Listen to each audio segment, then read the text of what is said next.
Ini adalah salah satu pengalaman mistis yang tidak akan pernah aku lupakan. Tahun 2001, saat itu aku baru masuk salah satu universitas negeri di Jogja lewat jalur UMPTN. Waktu itu teknologi tidak secanggih sekarang dan kami hanya mengandalkan surat kabar untuk mendapat informasi itu. Aku menjadi salah satu orang yang beruntung saat itu ketika namaku Ahmad Rifai muncul dalam deretan peserta nama yang lolos. Sebenarnya aku sudah tinggal di Jogja sebulan sebelumnya karena aku harus mengikuti les persiapan UMPTN. Dan alhamdulillahnya aku lolos. Aku pun memutuskan untuk pindah kosan dengan alasan agar tidak terlalu jauh dari kampus. Siang itu sampailah aku di kosan baruku, sebuah wisma sederhana yang direkomendasikan teman-teman SMA aku. Ya, beberapa sudah tinggal di sana dan dari cerita-cerita yang aku dengar katanya di sana nyaman. Aku pun tertarik untuk gabung dengan mereka. Satu hal penting buatku, kosanku harus memiliki telepon. Karena waktu itu aku belum memiliki handphone dan aku butuh telepon untuk bisa berkomunikasi dengan keluargaku di kampung. Barang bawaanku tidak banyak, hanya beberapa setel pakaian, sepatu, pemanas air, dan radio kecil. Aku mendapat kamar paling ujung belakang bersebelahan dengan kamar mandi. Sejujurnya aku kurang suka dengan spot itu, tapi mau bagaimana lagi, dari semua kamar hanya itu yang tersisa. Wisma itu memiliki 12 kamar yang saling berhadapan. Pada pintu masuk ada ruang tamu yang dilengkapi dengan televisi yang ukurannya cukup besar. Sementara kamar mandi berada paling belakang dari bangunan itu, tepat di sebelah kamarku. Ada 3 kamar mandi di sana dan kondisinya lumayan bersih. Ini adalah malam pertamaku tinggal di sana. Aku dan teman-temanku tadi berkumpul dan ngobrol di ruang tamu. Jam sekarang sudah menuju pukul 10 malam dan aku masuk kamar siap-siap untuk istirahat.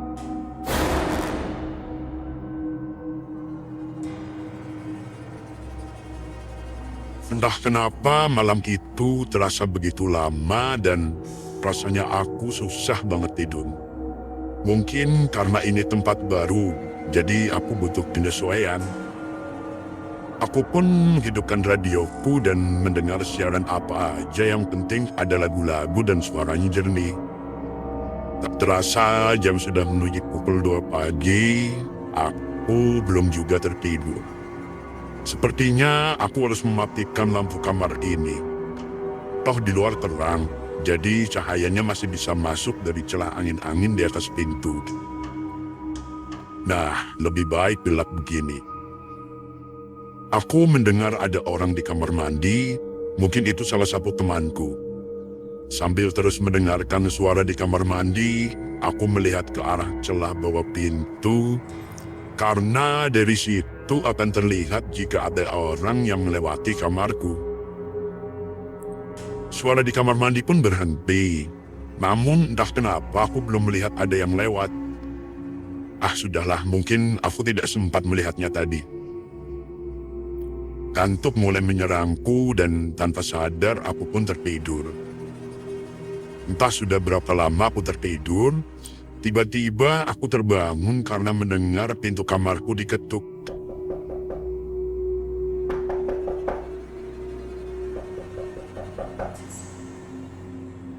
Dari celah bawah pintu, aku melihat ada bayangan orang sedang berdiri di depan kamarku. Aku pun bergegas membukanya, namun aku tidak melihat siapapun di sana. Atau mungkin itu perasaanku saja kali ya. Aku pun kembali ke kasur dan karena rasa penasaran, aku terus melihat celah bawah pintu itu. Sekali lagi aku melihat ada orang yang melintas pelan ke arah kamar mandi.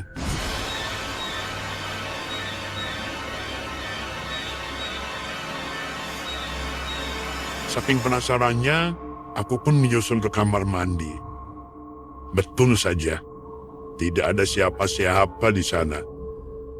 Jika itu orang, tidak mungkin rasanya bisa keluar dari sana tanpa melewati kamarku. Memang ada pintu yang mengarah ke halaman belakang Wisma, namun jam segini pintu itu sudah dikunci. Dan jika ada orang yang membuka pun, aku pasti mendengar suaranya. Aneh. Setelah buang air kecil, aku pun berniat kembali ke kamarku. Namun saat aku baru membuka kamar mandi, aku dikagetkan dengan sosok nenek-nenek yang sedang menyapu. Dia menoleh ke arahku dan tersenyum. Ada yang aneh dengan senyum itu. Astagfirullah, mulut nenek itu. Mulutnya tidak panjang ke samping, tapi ke atas. Iya, mulutnya berdiri. Aku pun langsung lari dan mengetuk semua kamar teman-temanku. Aku yakin yang aku lihat tadi itu bukan manusia. Salah satu temanku, Risman, keluar kamar. Aku langsung masuk ke kamarnya.